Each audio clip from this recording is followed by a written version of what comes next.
Minta maaf, minta maaf. Minta maaf, minta maaf. Anwar, Pakatan Harapan, Pakatan Harapan. Kalau kamu masih belum lagi belajar dari kesilapan, bagus cepat-cepatlah belajar dari kesilapan. Jangan sampai diulang-ulang benda yang sama, salah yang sama, kesilapan yang sama. Jadi tuan-tuan dan puan-puan, ini dia.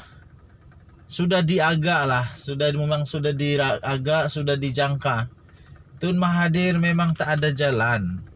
Susah untuk dapat jalan untuk menang kalau dia bersendirian. Jadi sebab itu dia kata dia bersedia untuk bekerja sama dengan Perikatan Nasional dan Pakatan Harapan dan menyasarkan 100 kursi. Wih, bukan senang lah Tun, bukan senang. Lagi pula saya pikir Pakatan Harapan sudah serik. Perikatan Nasional saya pun tidak pasti serik atau tidak, tapi Perikatan Nasional barisan di Bersatu pun mungkin sudah serik juga. Tapi inilah politik Malaysia. Hari ini bergaduh, besok berkawan. Paginya tunjuk-tunjuk sampai tunjuk hidung, tunjuk muka gaduh.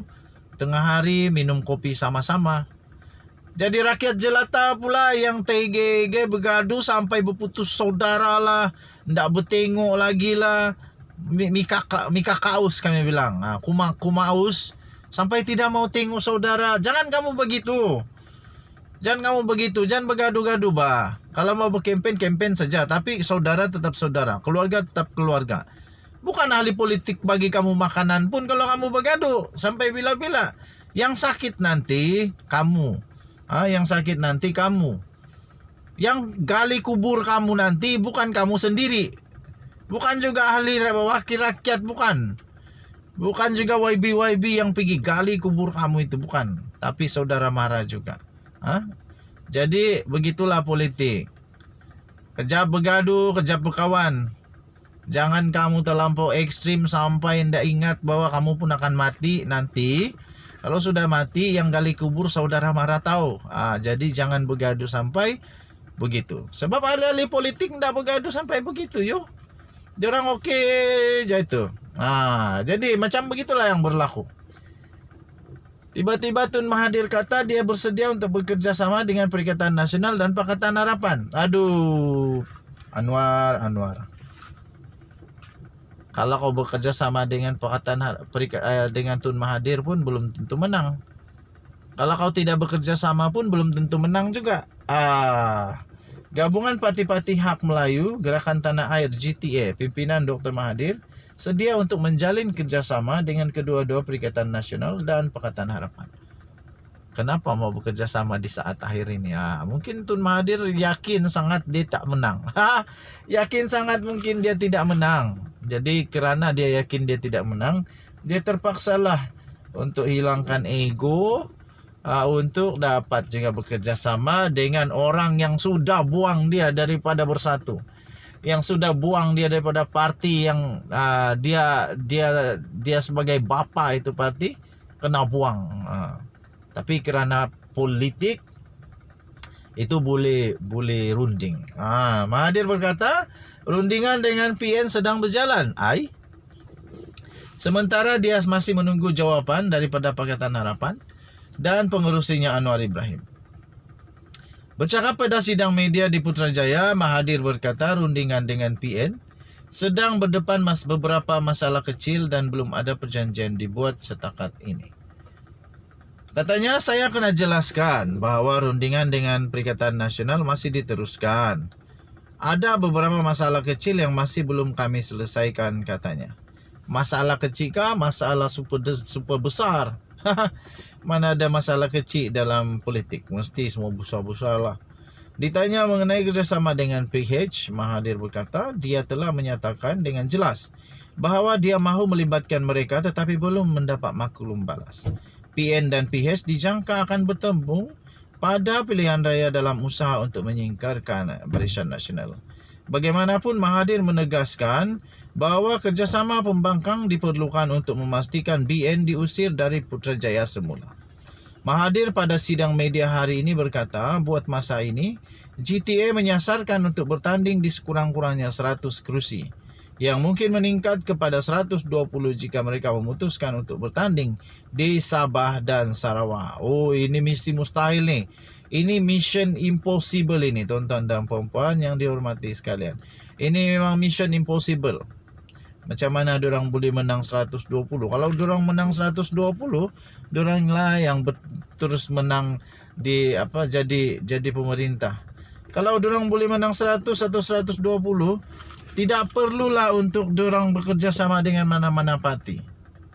Jadi saya pikir bekerja sama ini sebab tidak berapa yakin boleh menang. Kita jumpa lagi, bye-bye. Salam sejahtera Malaysia. Denyut tadi suara rakyat terus bergema di channel ini. Ada kawan saya tanya, patutkah Muhyiddin Yassin letak jawatan? Dia bilang begitulah. Saya kata kenapa?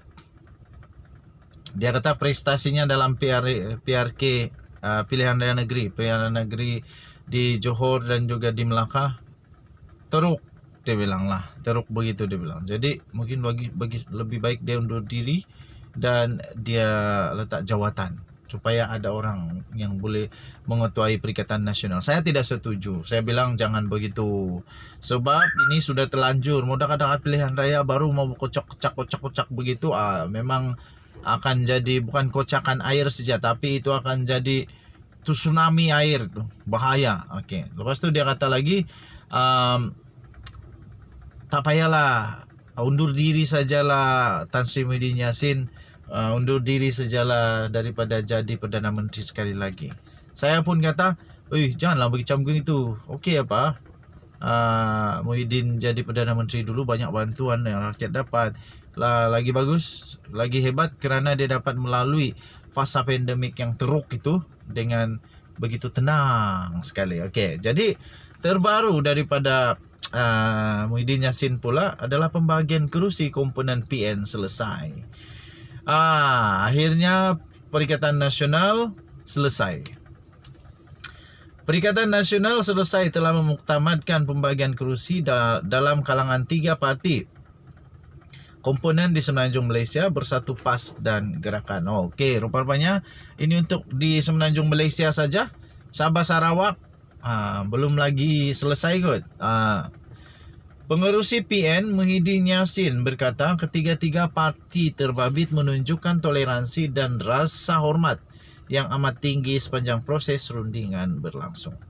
Dengan semangat itulah, katanya, Perikatan Nasional mencapai kata sepakat untuk memuktamadkan pengagihan kerusi dalam mesyuarat Majlis Pimpinan tertinggi gabungan tersebut di Petaling Jaya pada hari ini. Pembagian kerusi telah selesai, kata beliau. Nanti dalam beberapa hari kami akan tetapkan tarikh untuk setiap negeri masing-masing mengumumkan bukan saja pembagian kerusi tetapi juga calon-calonnya. Semuanya atas nama Perikatan Nasional, katanya pada media yang menunggu di Ibu Pejabat Bersatu. Pada masa yang sama, kata Presiden Bersatu itu dan juga adalah bekas Perdana Menteri itu lagi, Perikatan Nasional mengarahkan jentera dan ahli parti di semua peringkat untuk bekerjasama dan saling membantu antara satu sama lain. Katanya, kalaupun misalnya di situ calon Bersatu bertanding, PAS dan Gerakan akan membantu. Ini untuk memperkukuh lagi langkah Perikatan Nasional bagi memastikan jentera kita dalam keadaan mantap, katanya. Dalam perkembangan yang lain pula, Tan Sri Muhyiddin Yassin memberitahu bahawa semua calon Perikatan Nasional di Kelantan dan Terengganu akan bertanding menggunakan logo PAS. Oh, begitu. Bagaimanapun tanpa penyandang kerusi Parlimen Pagoh itu, Kedah, walaupun diketuai oleh PAS, akan bertanding menggunakan logo Perikatan Nasional sama seperti negeri-negeri yang lain. Sementara itu, Presiden PAS, Abdul Hadi Awang, yang turut hadir dalam mesyuarat tadi, enggan bercakap kepada media yang cuba mendapatkan komennya. Abdul Hadi memberitahu dia tidak dapat menjawab soalan wartawan kerana mengalami masalah sakit tekak. Pemimpin lainnya yang ada adalah termasuk Timbalan Presiden PAS Tuan Ibrahim Tuan Man, Naib Presiden Parti itu Ahmad Samsuri Mukhtar, dan Pengarah Pilihan Raya PAS Pusat Muhammad Sanusi Muhammad Nur. Kita jumpa lagi. Bye-bye.